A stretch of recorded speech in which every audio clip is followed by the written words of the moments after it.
Good morning, students. I hope you are good. As we were studying our third chapter of chemistry, इसमें हमने बात की थी metals और नॉन मेटल्स की प्रॉपर्टीज के बारे में. फर्दर अब हम बात करने वाले हैं इससे होने वाली जो केमिकल रिएक्शंस होंगी. जैसा हम बात कर रहे थे अबाउट द फिजिकल प्रॉपर्टीज, तो हमने इसमें पढ़ा कि नॉर्मली क्या होता है, ये सॉलिड स्टेट में पाई जाती हैं और इसका एक एक्सेप्शन है जो कि है मरकरी है. ठीक है. ज़्यादातर मेटल्स क्या होती हैं, हार्ड होती हैं, मेटेलिक क्लस्टर होता है. ये सारे कॉन्सेप्ट हम बहुत डीपली पढ़ चुके थे. और उसके बाद हमने नॉन मेटल्स में पढ़ा था कि ये सॉलिड, लिक्विड और गैसियस प्रॉपर्टीज में पाई जाती हैं. ठीक. ये सॉफ्ट होंगी. उसके बाद ये मेलिएबल नहीं होती हैं और ना ही ये डक्टाइल होती हैं. और ये these are the bad conductor of heat and bad conductor of electricity except graphite.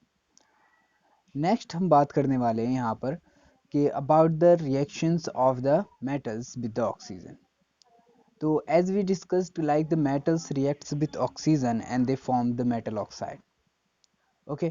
जैसे कॉपर को अगर हम बहुत ज़्यादा हीट करें ऑक्सीजन के साथ, तो हम देखते हैं जब ऑक्सीजन पास कराई जाती है कॉपर के ऊपर, तो ये एक ब्लैक कलर का मटेरियल देती है जिसे हम बोलते हैं copper oxide.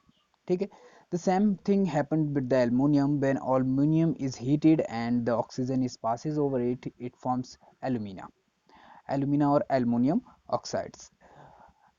When the sodium come in the contact of oxygen, it gives the sodium oxide, and the sodium oxide when dissolve or put in the water, it gives always a base. It gives always a base. NaOH. It is a sodium hydroxide. Sometimes it is known as like a caustic soda. This is the strongest base. इसी तरीके से क्या होता है कि copper जब potassium react करता है ऑक्सीजन के साथ, तो इट गिव्स पोटेशियम ऑक्साइड. और जितने भी मेटल के ऑक्साइड्स होते हैं, all the metallic oxide, they are basic in nature. They are basic in natures. Okay. Now we talk about the amphoteric oxides. तो मैंने जैसा पिछली बार बताया था कि एम्फोटेरिक ऑक्साइड्स वो होते हैं जो एसिड और बेस दोनों से रिएक्शन कर लें. ठीक. जैसे कि हमारे पास एक तो एल्यूमिना इटसेल्फ है और दूसरा होता है zinc oxide. Second one is zinc oxide, cadmium oxide. तो some of them are, but we study about the zinc oxide and the alumina. Understand.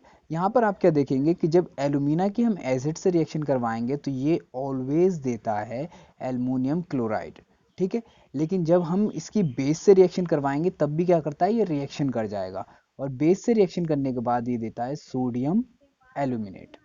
Similarly जब ये ऐसे ही जिंक ऑक्साइड जब रिएक्ट करता है HCl के साथ, तो वो देता है जिंक ऑक्साइड. और जब वो रिएक्ट करता है बेस के साथ यानी कि NaOH के साथ, तो वो देता है सोडियम जिंकेट. ठीक है. तो ये इन दोनों की रिएक्शंस होती हैं सोडियम जिंकेट की, जिसमें सोडियम जिंकेट फॉर्म होता है और एक रिएक्शन में aluminium aluminium aluminate sodium aluminate form होता है. Understand. Now we talk about the other one that is very very important about the reactivity of metal in case of oxygen. यानी कि जब मेटल्स की हम ऑक्सीजन के साथ रिएक्शन करवाते हैं तो उसके प्रोडक्ट क्या बनते हैं और वो किस कंडीशन में उनकी रिएक्शंस होती है.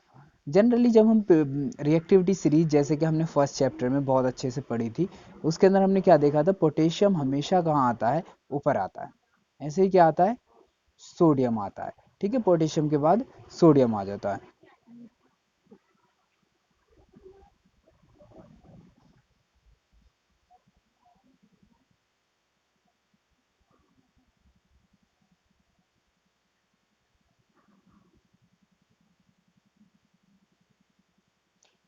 जब आप क्या करेंगे, इस पोटेशियम को और सोडियम को आप लेंगे और इसको सिर्फ और सिर्फ क्या करना होता है, अगर आप इसे ओपन में भी रख दें तो क्या करता है, इन्वायरमेंट की ऑक्सीजन से रिएक्शन करके बहुत तेज़ी से आग पकड़ लेता है और एक बड़े विस्फोट के साथ ये क्या करता है, फट जाता है या फिर फैल जाता है.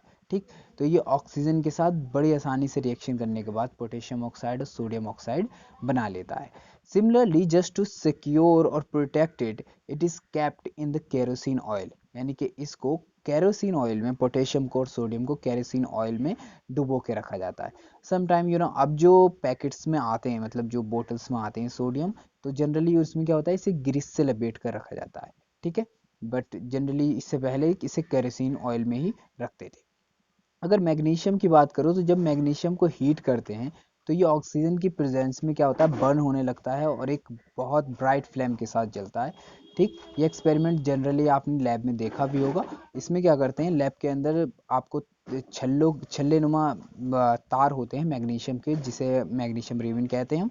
और जब हम इसको मैच स्टिक से जलाते हैं या कैंडल के सामने जलाते हैं तो ये बहुत तेज एक ब्राइट फ्लेम के साथ जलने लगता है। उसके बाद एक पाउडर जैसा प्रोडक्ट फॉर्म होता है, हल्का सा ग्रे वाइट कलर का, that is called the magnesium oxide. अगर हम आयरन की बात करते हैं तो आयरन, अगर आयरन रॉड है तो वो जनरली नहीं वैसा कुछ दिखाई नहीं देता उस पर। लेकिन अगर हम बात करते हैं आयरन की फिलिंग्स, फिलिंग्स माने बहुत बारीक पिसा हुआ आयरन। ठीक, उसको जब हम जलते हुए हीट के सामने मतलब आग में गिराते हैं या जलाते हैं तो आप उससे चमक देखेंगे, मतलब एक चमक जैसी दिखाई देती है, ब्राइटनेस जैसी।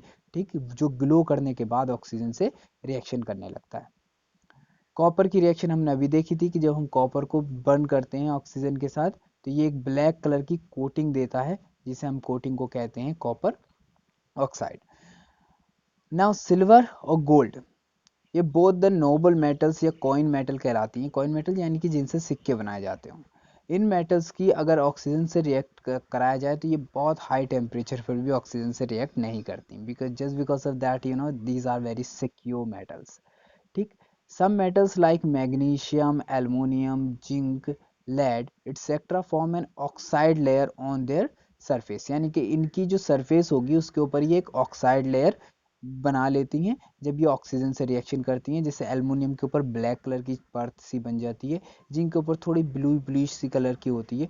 ठीक, तो ऐसे ये परत अपने ऊपर बना लेती हैं और ये ऑक्सीडेशन की प्रोसेस टेक प्लेस करती है इसके ऊपर। और एक काम ये होता है इससे कि ये जो परत बनती है ये फिर फर्दर ऑक्सीडेशन को क्या कर देती है, प्रोहिबिटेड कर देती है, यानी कि रोक देती है। तो ये इट सेल्फ प्रोटेक्टिंग लेयर की तरह काम करने लगती है और ये पूरे जो भी मटेरियल है उसे आगे होने वाले क्रोजन से प्रोटेक्ट करती है। हम अगली स्लाइड में बात करने वाले हैं about the reactions with the water, यानी कि ये मेटल्स वाटर के साथ किस तरीके से रिएक्शन करती हैं। ओके, हियर ये metal react with water to form metal oxide, यानी कि जो मेटल्स होती हैं वो वाटर के साथ रिएक्ट करती हैं और मेटल ऑक्साइड फॉर्म करती हैं। और some of the metals react with water and they form metal hydroxide. और जनरली वही मेटल ऑक्साइड्स मेटल हाइड्रोक्साइड बनाते हैं जो वाटर के अंदर डिजॉल्व होते हैं। अंडरस्टैंड, तो keep this thing in your mind कि जो मेटल ऑक्साइड्स वाटर में डिजॉल्व होंगे वही क्या बनाएंगे, मेटल हाइड्रोक्साइड बनाएंगे। और जो डिजॉल्व नहीं होंगे वो नहीं बनाएंगे। और जब भी कोई रिएक्शन जब मेटल वाटर से रिएक्ट करेगी तो ये क्या करेगी, एक तो अपना ऑक्साइड बनाएगी या हाइड्रो ऑक्साइड बनाएगी और हाइड्रोजन गैस क्या होती है इससे रिलीज होती है। तो हम यहाँ पे इसी के बारे में डिटेल में पढ़ने वाले हैं। आपके पास क्या है, सोडियम दिया हुआ है। आपने सोडियम लिया और इसको वाटर में जब आप डालेंगे तो आप क्या देखेंगे, कुछ देर के बाद सोडियम हाइड्रोक्साइड बनेगा और उससे बहुत तेजी से हाइड्रोजन गैस निकलती है। और जब भी ये हाइड्रोजन गैस निकलती है तो ये एक ब्लास्ट के साथ क्या होती है, मतलब एक ब्लास्ट होता है और बहुत सारी एनर्जी रिलीज होती है। तो वो परफॉर्म करने की बिल्कुल ज़रूरत नहीं है, कभी भी कोशिश भी मत करना अगर कहीं पर आपको सोडियम मिल जाए और आप उसे वाटर में डिजोल्व करने की सोचें भी तो। ठीक, दूसरा है हमारे पास potassium. Potassium is more reactive than sodium. तो अगर आप पोटेशियम को कोल्ड वाटर में भी डालते हैं, यानी कि सोडियम और पोटेशियम को कोल्ड वाटर में, even I am not talking about the normal water और like hot water, I am talking about the, अगर आप इसे कोल्ड वाटर में भी डालते हैं तो ये क्या करेगा, पोटेशियम हाइड्रोक्साइड बनाएगा और हाइड्रोजन गैस निकलेगी जो कि एयर के कांटेक्ट में आते ही या फिर लॉट ऑफ एनर्जी रिलीज होती है जिसकी वजह से ये फायर को पकड़ लेती है। ठीक है, तो ये बहुत ज़्यादा सिक्योर होकर ये एक्सपेरिमेंट करने के होते हैं और ऐसा करने की ज़रूरत भी नहीं है जब हमें पहले से इसके बारे में पता है तो। अगला आता है कैल्शियम। कैल्शियम वाटर के साथ रिएक्ट करता है और ये क्या करता है, फ्लोट करने लगता है। फ्लोट मतलब पानी के ऊपर, जो जिस वाटर में आपने डाला है उसके ऊपर तैरने लगता है। और उसका रीज़न होता है, बिहाइंड रीज़न होता है उसके, कि इसके ऊपर जो बबल्स बनते हैं, हाइड्रोजन के बबल्स बनते हैं, वो हाइड्रोजन के बबल्स क्या करते हैं, इसे फ्लोट करने में मदद करते हैं। ठीक है, तो इससे कैल्शियम हाइड्रोक्साइड बनता है जो एक सॉल्युबल मटेरियल है, हम लोग जानते हैं। और यहाँ पर क्या बनता है, हाइड्रोजन गैस निकल जाती है। ठीक है, अब बात करते हैं एल्युमिनियम की। एल्युमिनियम वाटर से रिएक्ट करने के बाद एल्यूमिना देगा, एल्यूमिना या एल्युमिनियम ऑक्साइड देगा और हाइड्रोजन गैस निकलेगी। इसी तरीके से आयरन भी क्या करता है, वाटर से रिएक्ट करने के बाद, मॉइस्चर से रिएक्ट करने के बाद ये क्या कर देता है, आयरन ऑक्साइड देता है और यहाँ पर भी हाइड्रोजन गैस निकल जाती है। ठीक है, तो these reactions are very very important, you really need to focus on, because हमने इसके बारे में पिछले केमिकल रिएक्शंस में डिस्कस कर लिया है। तो बहुत कम रिएक्शंस ऐसी होंगी जो आपको नई जानने को मिलेगी। ठीक, तो एवोल्यूशन ऑफ गैस की जब हम बात करते हैं तो ये वही सारी रिएक्शंस है जो एवोल्यूशन ऑफ गैस के कॉन्सेप्ट में हमने केमिकल रिएक्शन एंड इक्वेशन में पढ़ रखा है। तो आपको जस्ट फोकस करने की ज़रूरत है कि आप ये समझें कि हमें इन रिएक्शंस के गो थ्रू जाना है और हमें इनके कॉन्सेप्ट को ठीक से और बढ़िया से समझते हुए चलना है। क्योंकि रिएक्शंस जब तक आप लिखेंगे नहीं, उन्हें प्रैक्टिस नहीं करेंगे, तो आप उसका बेनिफिट भी नहीं उठा पाएंगे। It is very very important. तो इस बात को ध्यान में रखते हुए आपको प्रिपरेशन करनी है। ठीक है, वन थिंग, हाँ मैं पहले ही बता देता हूँ कि आपका जो एग्ज़ाम है वो ऑब्जेक्टिव टाइप है, तो ये ध्यान रखें, आपको उन छोटी छोटी एप्लीकेशंस पर ध्यान देना है जो एप्लीकेशंस मैटर करती हैं, क्योंकि ऑब्जेक्टिव क्वेश्चंस में क्या होता है, सबसे ज़्यादा एप्लीकेशंस को पूछा जाता है। ओके, यहाँ पर हमारा अगला टारगेट है जिससे हम पढ़ने वाले हैं। This is about the reactivity of different metal with water in different cases. ठीक है, तो हमने जैसा यहाँ पर डिस्कस किया था कि हमारे पास अगर सोडियम हो और पोटेशियम हो तो ये बॉयलेंटली रिएक्ट कर सकता है कोल्ड वाटर के साथ। कोल्ड वाटर आप समझते हैं ना, यानी कि जब वाटर ठंडा होता है, कोल्ड होता है, तो उस केस में क्या होता है, रिएक्शन स्लो हो जाती हैं। क्यों? क्योंकि उनकी जो काइनेटिक्स एनर्जी हमने पढ़ी थी नाइन्थ में, तो वो क्या हो जाती है, कम होती है इन दैट केस। तो वहाँ पर क्या होती है, रिएक्शन स्लो हो जाती है। But in case of sodium and potassium, ये कोल्ड वाटर के साथ भी वॉलेंटली रिएक्ट करते हैं और ये सोडियम हाइड्रोक्साइड और पोटेशियम हाइड्रोक्साइड देते हैं और हाइड्रोजन गैस निकलती है। अब इस केस में क्या होता है, बहुत ज़्यादा एनर्जी रिलीज होती है, तो ये एकदम से आग, मतलब कैच द फायर, ये फायर पकड़ लेते हैं और बहुत तेज़ी से जलने लगते हैं। ठीक, और एक बड़े से धमाके की आवाज़ भी आती है, वो भी याद रखना। ठीक है, कैल्शियम रिएक्ट लेस बॉयलेंटली, यानी कि जो कैल्शियम होता है आपके पास, जो कैल्शियम होगा वो बहुत हल्का सा रिएक्ट करेगा with water.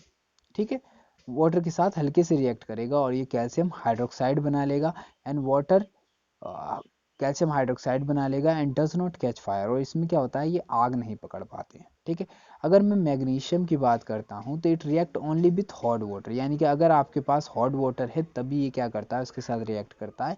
Normally cold water के साथ और जो नॉर्मल वाटर होता है उसके साथ ये कोई भी रिएक्शन नहीं करता। जब ये हॉट वाटर के साथ रिएक्ट करता है तो ये मैग्नीशियम हाइड्रोक्साइड बनाता है। ठीक, और हाइड्रोजन गैस हमेशा की तरह निकलती है। Metal like aluminium, iron, zinc react only with the stream. Stream आप समझते हैं ना, स्ट्रीम मतलब वो वाटर जो गैसियस फॉर्म में होता है और बहुत तेजी से क्या करता है, ये रिएक्ट करता है एल्युमिनियम, आयरन और जिंक के साथ, और इनके ऑक्साइड और हाइड्रोजन गैस देता है, जैसे कि हमने इस रिएक्शन में देखा। Metal like lead, copper, metal like lead, copper, silver and gold. These are the normal और noble metals, तो नॉर्मली ये वाटर के साथ कोई भी रिएक्शन नहीं करती और these are very normal gases। ठीक, और ना ही कोई कोई गैस इससे निकल पाती है। ओके, तो one thing that we have studied about, sodium और पोटेशियम किसके साथ रिएक्ट करेगा, हॉट वाटर के साथ। कैल्शियम जो है नॉर्मल वाटर के साथ रिएक्ट करेगा बट ये फायर कैच नहीं करेगा। मैग्नीशियम जो है सिर्फ हॉट वाटर के साथ रिएक्ट करता है। एल्युमिनियम, आयरन और जिंक जो है स्टीम के साथ रिएक्ट करती हैं, वाटर स्टीम जो होती है। ठीक, बहुत ज़्यादा गर्म वाटर जो होता है। अब बात करें लेड, कॉपर, सिल्वर, गोल्ड, ये मेटल्स जो होती हैं ये वाटर के साथ रिएक्ट नहीं करती। जैसे हमने पिछले केस में स्टडी किया था, जैसे सिल्वर और गोल्ड ऑक्सीजन के साथ रिएक्ट नहीं करता है, लाइक दैट लेड, कॉपर और सिल्वर एंड गोल्ड ये चारों क्या करेंगे, वाटर के साथ रिएक्ट नहीं करेंगे। तो आपको ये पॉइंट्स कुछ दिमाग में रखने हैं अच्छे से एग्जाम से पहले। ठीक है, अब बात करते हैं रिएक्शंस